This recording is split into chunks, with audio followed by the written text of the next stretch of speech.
आपने हरियाणा के मुख्यमंत्री मनोहर लाल खट्टर का नाम जरूर सुना होगा। उनके जो अजीब अजीब बयान हैं, उनकी जो अजीब अजीब हरकतें हैं, उसके बारे में भी आपने बखूबी सुना होगा। इन दिनों उन्होंने हरियाणा में एक अजीब ही ट्रेंड शुरू कर रखा है, जश्न मनाओ। बेशक हरियाणा के किसान 9-10 महीने से सड़कों पर हों, बेशक पुलिसिया लाठी से, पुलिसिया बर्बरता की वजह से हरियाणा के किसानों की मौत हो रही हो, बेशक हरियाणा के नौजवान देश में सबसे ज्यादा बेरोजगारी झेल रहे हो, फिर भी मनोहर लाल खट्टर का एक ही नारा है, जश्न मनाओ। सरकार के 100 दिन पूरे हुए, जश्न मनाओ। सरकार के 300 दिन पूरे हुए, जश्न मनाओ। पिछले दिनों उन्होंने सरकार के 600 दिन पूरे होने के ऊपर जश्न मनाया था। बीजेपी जेजेपी सरकार के 600 दिन पूरे हुए थे। अब उन्होंने अपनी सरकार के 2500 दिन पूरे होने पर जश्न मनाया है। मनोहर लाल खट्टर को लगभग 7 साल हो गए हैं हरियाणा का मुख्यमंत्री बने। करीब 3500 सुरक्षा कर्मियों के घेरे में चंडीगढ़ में उन्होंने अपने 2500 दिनों की उपलब्धियां गिनवाई। इसलिए हमारा भी फर्ज बनता है कि मनोहर लाल खट्टर की 2500 दिनों की सरकार की क्या कुछ उपलब्धियां हैं वो आपको बताई जाएं। मनोहर लाल खट्टर की सबसे बड़ी 3 उपलब्धियां हैं उनके कार्यकाल में हुए 3 बड़े दंगे।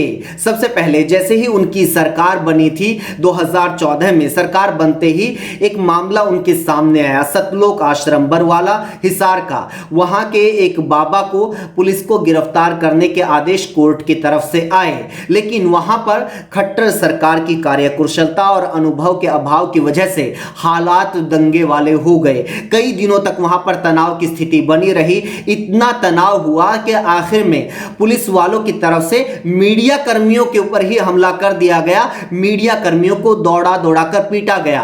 राष्ट्रीय मीडिया ने मनोहर लाल खट्टर की खूब आलोचना की, लेकिन बीजेपी की तरफ से मौका दिया गया मनोहर लाल खट्टर को कि अभी तो नई नई सरकार बनी है, खट्टर साहब को अनुभव नहीं है, आगे ऐसी गलती नहीं होगी, गलती सुधार लेंगे।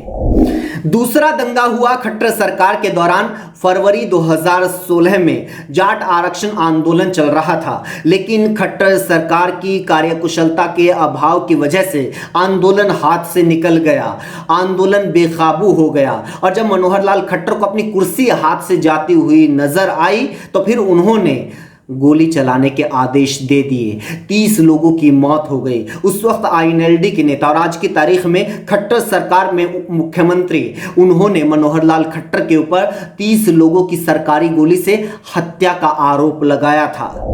तीसरा दंगा हुआ खट्टर सरकार के दौरान अगले ही साल अगस्त 2017 में। गुरमीत राम रहीम जो कि प्रमुख था डेरा सच्चा सौदा का, रेप के मामले में उसको सजा सुनाई जानी थी। पंचकुला की सीबीआई कोर्ट में फैसला होना था, पेशी होनी थी। उससे पहले गुरमीत राम रहीम के बड़ी तादाद में समर्थक पंचकुला में जुटने शुरू हो गए। और कमाल की बात यह है कि धारा 144 लगाए जाने के बावजूद खट्टर सरकार ने हजारों की तादाद में उनके समर्थकों को पंचकुला में इकट्ठा होने दिया, क्योंकि बीजेपी के बहुत सारे नेता वहां पर लंगर सेवा कर रहे थे, बाबा के चरणों में नतमस्तक थे और ये कह रहे थे कि ये जो लोग यहां पर इकट्ठा हो रहे हैं ये किसी तरह की हिंसा नहीं करेंगे। इसलिए कोर्ट के जो आदेश थे उनको भी नजरअंदाज किया गया और आखिर में वही हुआ। सभी को पता था कि किस वक्त दंगा होगा, कहां पर दंगा होगा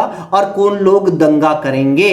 बावजूद इसके मनोहर लाल खट्टर इस स्थिति को काबू नहीं कर पाए और वही हुआ, हालात बेकाबू हुए, दंगे भड़क गए और फिर आनन फानन में पुलिस को गोली चलाने के आदेश दिए गए। वहां पर भी करीब 40 लोगों की पुलिसिया गोली से मौत हो गई। उस वक्त भी दुष्यंत चौटाला ने मनोहर लाल खट्टर के ऊपर आरोप लगाया था सरकारी गोली से इन लोगों की हत्या करवाने का।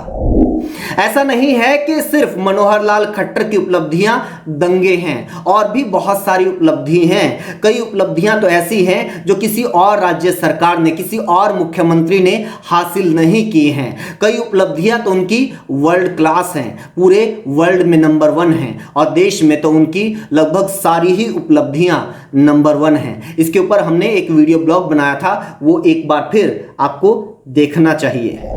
खट्टर के मुख्यमंत्री बनने से पहले हरियाणा को आसपास के और देश के बहुत सारे राज्यों से काफी बेहतर माना जाता था। उससे पिछली सरकार ने तो नंबर 1 हरियाणा का नारा भी दिया था कि पूरे देश में हरियाणा नंबर 1 है, कई मामलों में हरियाणा नंबर 1 था भी, लेकिन खासतौर पर कानून व्यवस्था के मामले में हरियाणा को बेहतर राज्यों में गिना जाता था। लेकिन खट्टर राज के आंकड़े बताते हैं कि आज हरियाणा में रोज 3 से 4 हत्याएं, 5 से 6 रेप, 10 से 12 अपहरण और 100 से ज्यादा चोरी, वाहन चोरी, लूट, डकैती, फिरौती और वसूली जैसी वारदातें होती हैं।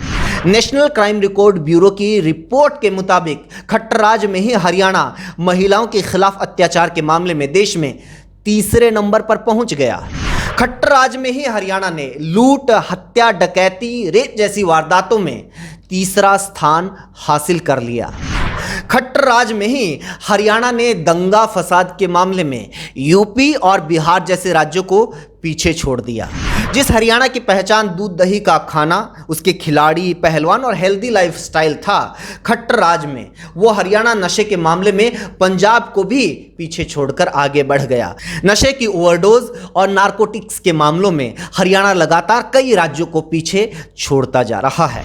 खट्टर राज में पिछले लगभग 2 साल से हरियाणा बेरोजगारी के मामले में पूरे देश में टॉप कर रहा है, नंबर 1 पर है। जी हां, खट्टर राज में बेरोजगारी के मामले में हरियाणा ने यूपी, बिहार, मध्य प्रदेश, झारखंड और छत्तीसगढ़ जैसे राज्यों को भी पीछे छोड़ दिया है। जिस हरियाणा में कभी दूसरे राज्यों के युवा भी रोजगार पाते थे, आज खुद उस हरियाणा के युवा देश में सबसे ज्यादा बेरोजगारी झेल रहे हैं। CMIE यानी centre for monitoring Indian economy की जून महीने की जो ताज़ा रिपोर्ट आई है, उसके मुताबिक आज भी हरियाणा में पूरे देश में सबसे ज्यादा बेरोजगारी है, 27.9%। ये राष्ट्रीय औसत से लगभग 3 गुना ज्यादा है। भ्रष्टाचार की बात करें तो हरियाणा शायद देश का इकलौता ऐसा राज्य था जो कोरोना की पहली लहर के दौरान कोरोना केसेस की वजह से नहीं, घोटालों की वजह से चर्चा में था। शराब घोटाला, धान घोटाला, चावल घोटाला, रजिस्ट्री घोटाला, ये तो वो घोटाले हैं जो खट्टर सरकार पार्ट 2 में हुए। इससे पहले भी प्रदेश में माइनिंग घोटाला, रोडवेज किलोमीटर स्कीम घोटाला, HSSC भर्ती घोटाला, HPSC भर्ती घोटाला, पेपर लीक घोटाला, इंटरव्यू घोटाला, धान खरीद घोटाला, बाजरा खरीद घोटाला, बिजली मीटर खरीद घोटाला, मेडिकल सामान खरीद घोटाला, शुगर मिल घोटाला, गीता जयंती घोटाला इत्यादि इत्यादि, जाने कितने ही आरोप लगे। और ज्यादातर आरोप तो खुद आज जो प्रदेश के डिप्टी CM हैं दुष्यंत चौटाला, उन्होंने खट्टर सरकार के ऊपर लगाए थे। कहने को तो हरियाणा को हरा भरा प्रदेश कहा जाता है, लेकिन खट्टर राज में प्रदूषण के मामले में यह हरा भरा प्रदेश भारत ही नहीं बल्कि पूरी दुनिया में नंबर 1 बन गया। मार्च 2019 में air visual and green peas की एक रिपोर्ट में पता चला कि हरियाणा का गुड़गांव दुनिया का सबसे प्रदूषित शहर है। इस लिस्ट में 4थे नंबर पर फरीदाबाद, 20वें नंबर पर बहुत ही पिछड़ा माने जाने वाला जिला जींद और 25वें नंबर पर रोहतक था। System of air quality and weather forecasting and research के मुताबिक खट्टर सरकार के दौरान देश के सबसे प्रदूषित 20 शहरों में से 12 हरियाणा के थे। इस पर आप लोगों का क्या कहना है, हमें कमेंट करके जरूर बताइए। इस वीडियो को और लोगों तक पहुंचाने के लिए इसे शेयर कीजिए। आप हमसे जुड़ने के लिए हमारे यूट्यूब चैनल आपका रिपोर्टर को सब्सक्राइब कर दीजिए, साथ में जो बेल आइकॉन बना हुआ है उसको भी क्लिक कर दीजिए।